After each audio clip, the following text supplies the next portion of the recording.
how I didn't want to be a hypocrite and wanted to make it all count for something. The dark places, depression of sitting in my room feeling completely lost. So I decided I wanted to change. I wanted to become a runner. I wanted to become an Ironman.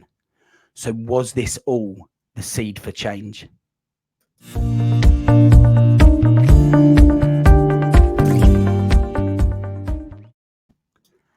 Hello and welcome to the Fat Man to Ironman Coach Marshy running podcast.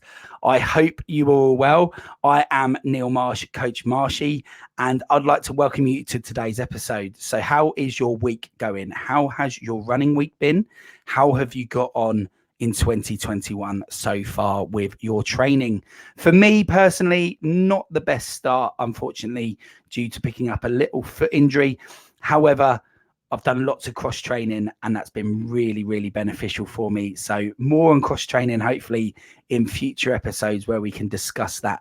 But for now, continuing on this episode with what the seed for change was. And indeed, was it the seed for change? So in the previous episode, I talked a lot about how this all started for me. You know, that emotional eating, how I had to find a focus. And the question was it all going to be a seed for change?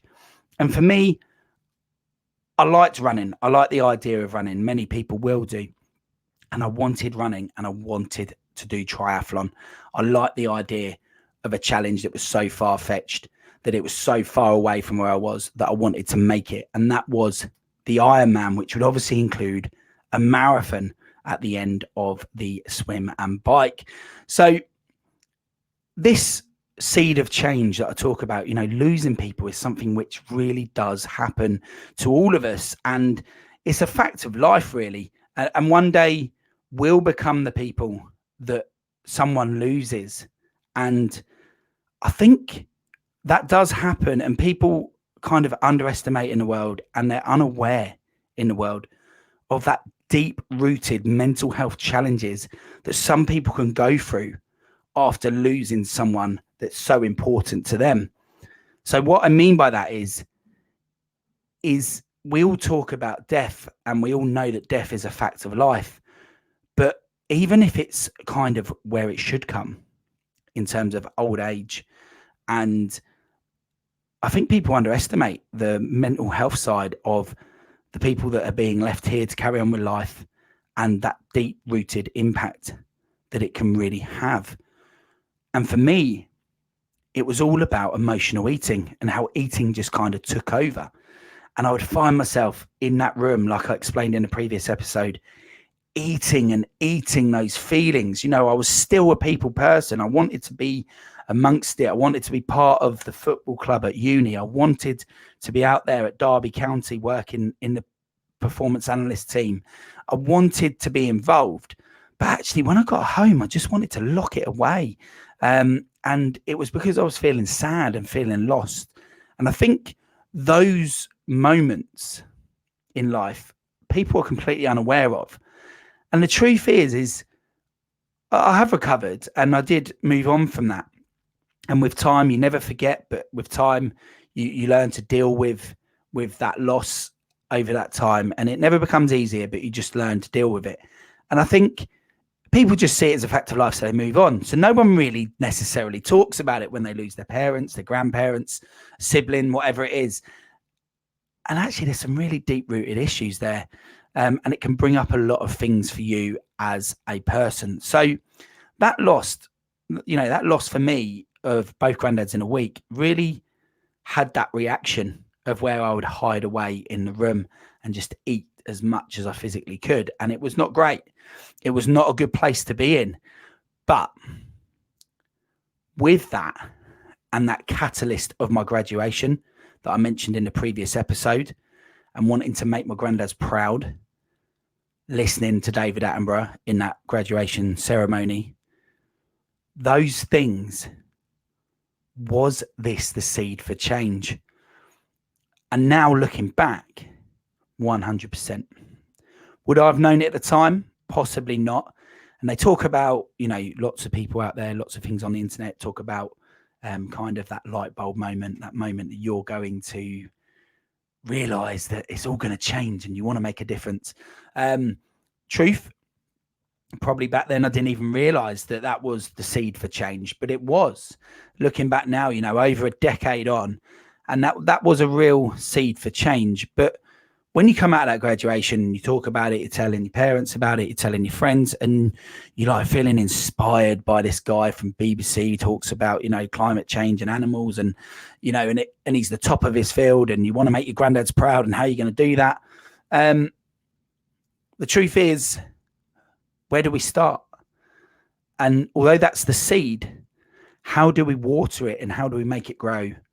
And for me, there was really 3 simple things that I did that I want to share with you that I felt make the real difference to where I am today. And honestly, recalling these things, and when you need to, being humble enough to implement them again. Including probably now for my big challenge in May 2021, which if you're listening to this after that, then we'll see if I did it. And if you're listening to it now and before then, the challenge is massive. So 327 miles in 8 days of running, from Hull to Liverpool to Nottingham to Cambridge. And for me, I'm having to re-implement these steps at this time, and having that kind of understanding of yourself and trying to make sure that you're not too proud because you've achieved everything that you wanted to achieve with Ironman, that you might want to go back to these steps. So let's go back to 2010. And what did I do? So 3 simple things that I changed straight away, and it worked, and it was a good strategy, and I've implemented it with clients ever since. So first thing I did is I got myself a training partner for the gym and a few running friends that would go out for a run. So, at the time I had Louise, Aisha, Andy, Kathy, Ash, Nick got involved. And these were people that at the time I was crossing paths with regularly, and they really helped. And having those running friends, because it gave you a variety of people to call upon. And that's where that kind of running all started. I had those few people to call upon. I also had gym training partners. Now I was lucky; they were kind of in abundance because I was working in a gym at the time, and the staff members wanted to train with you. You wanted to train with them. There was the odd members that you became friendly with, so you wanted to train with them also. So I got myself a training partner for the gym, and I got myself training partners for running. Always giving yourself options. So that was the first thing I did. The second thing I did is I started to read real life accounts of people that were kind of just like me, who had gone through that process before and been successful. This is something that I talk about a lot in life is, and the great achievers out there. Obviously it depends how you define that, but Elon Musk and Mark Zuckerberg, and all right, these guys, Bill Gates, they're inventing new things, but also what they talk about now is that there are things out there that you are trying to achieve that people have already done. And you can really draw on that information from there and become a sponge. So I started to read around real life accounts. But what I didn't do is I didn't read about elite athletes, because that's a different world. And trust me, you can try and adapt to that world, but you haven't got the time in real life. So what I needed to do was talk about what it was that for me was going to make me feel like I was up for it and wanted to go for it. So I read a book, just one book. I went on to read the second book as well. The book was called Can't Swim, Bike, Run by a guy called Andy Holgate. And oh my word, what a massive influence and motivation for me to really go for it.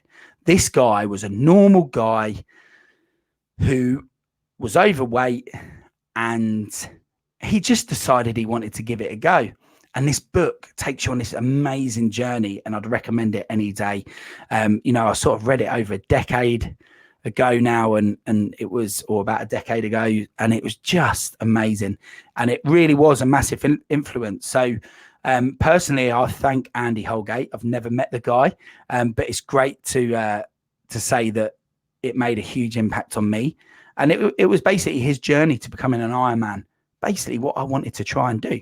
And it was his journey. So absorbing that information, understanding his emotions, how he felt, how it made him feel. And sometimes when you're reading things like that, you can feel that little bit of relation that you have to what he's saying. So that really did help. And then the third thing for me was really, really obvious now. But I don't think anyone really thinks about it. And we talk about it. I talk about it in my gym with my clients. I talk about it with friends. And actually, I talk about it massively outside of here as well. So financially, you might be entitled to do this as well. You might think it's a good thing to do. There's lots of places you can apply this third strategy. And that is becoming accountable. Now, is that the same as number one, where I've got friends and gym partners? No, I wanted to turn up for them, to train with them. But this becoming accountable for me, the way it worked and the strategy I put in was I became accountable to anyone who was interested. Absolutely anyone who wanted to listen. Unfortunately, what you find is sometimes the people you expect to listen don't necessarily listen. It was only really my really close circle of friends that really at the time took notice. And when I say close, I mean one or two. I don't mean all of them. And even to this day, some of them still struggle to take much interest in what's going on, but that's fine. That's not the point. The point is you become accountable to anyone who will listen, and you start to attract the people to you, and you start to find the people that you want to spend your time with that enhance that for you. And it was a change in that mindset because of becoming accountable. You change that mindset. You're talking about running, you're talking about triathlon. One of my clients bought me a mug recently that said, warning, chances of breaking out into conversation about running, that sort of thing. And that is what I did. I employed that strategy of becoming accountable to anyone who'd listen about it. And what I mean by that is I compared it to how I was as a child when I played football and going through those sort of academy years of football, or pre-academy years of football. It was a situation where I was used to training, and I was used to training hard and long and multiple times a week, sometimes 2 or 3 times a day around pre-season. So for me, it was about applying that, but becoming accountable to something again, like I did back in those days. So they were the 3 main strategies. And hopefully, if you break that down to what that means for you, and if you break it into sections 1, 2, and 3, you could probably apply those things when you're restarting a goal or you've got a new goal. If you can just get those 3 things right, it would make a huge, huge difference. So just to recap that, 3 simple things to get started. 1, get a training partner. 2, look and read around real life examples. And 3, be accountable to anyone that is willing to help. And for me, what had happened and what I mentioned in the previous episode was the real seed for change. And like I said at the beginning, I didn't know that at the time, but I can now say it was the seed for change. And the way that I watered that seed was by simply using these 3 simple strategies to get that process started. So you can make it happen. You just need to find your reason why. There won't always be a seed or a light bulb for success. But what I would say is if there was a time in your life where things did change, like I do now, I still very much call upon that 10 years plus later. And I'm still calling on that information and that strategy, and it works. And the main reason I feel it works is because it's simple. So hopefully you enjoyed that. Hopefully it's something that you can use. If you enjoyed the podcast, please be sure to head over to my YouTube channel and look for any sort of running, strength, and conditioning videos that we've got and advice on how to run. Also, I am documenting my current journey on there as well, if you're interested to follow.